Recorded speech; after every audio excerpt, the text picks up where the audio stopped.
Rob and Doug Ford have been very unhappy with the Toronto Star for years, and lately they've been furious. The Star recently published allegations of crack cocaine use by the mayor. Today, the Globe and Mail weighed in with a report on the alleged drug connections of other people in the family. It cites unidentified sources who say Doug Ford was a hash dealer in the 1980s.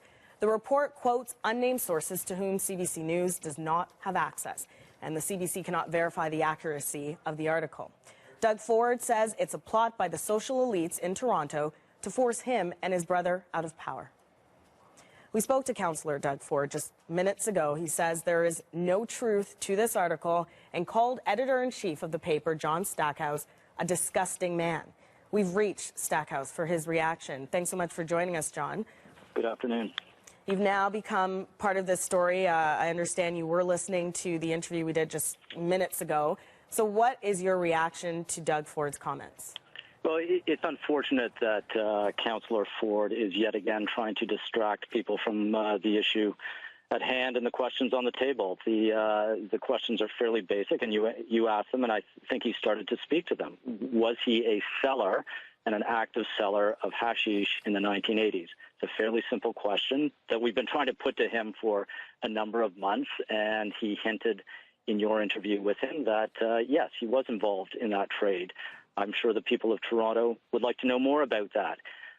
He spoke as well about his passion and his concerns about drug crime in the city. That's great. We've applauded him and his brother and other councillors for taking on that issue.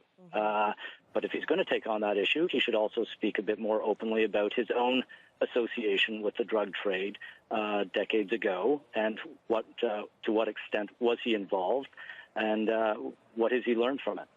And he said some pretty awful things about the media, obviously about your publication as well, and that everything in this investigative piece is a lie. How do you respond to that, especially being that this is an investigative piece? You do have sources. They wanted to be unnamed, but you had sources and you took your time with this, as I understand, with the reporters that worked on it.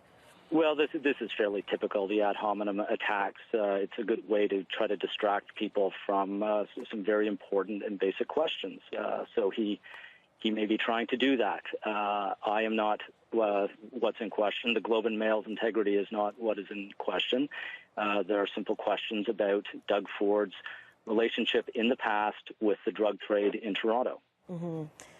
So you have been investigating this for some time. Why release it now? So I'm saying the timing is fortunate, is it, with what's going on with his brother, the mayor of Toronto, of course, Rob Ford? Yeah, we've worked on this for a number of months, going back 18 months, in fact, and it took a long time to establish facts and to ensure that they were rock solid, and we were comfortable with that, and we're preparing a major story for publication when the other stories around the Fords erupted over the past 7 or 8 days, and we decided it was important to get this on the public record. There's a lot of serious debate about the leadership of the city right now, and we wanted to ensure that whatever your views of the Fords or the future of the city, that you have all the information, credible information that was available to us. We felt we had to get that out to the public. And will we see further investigations? I mean, there are reports out there that this is just the tip of the iceberg.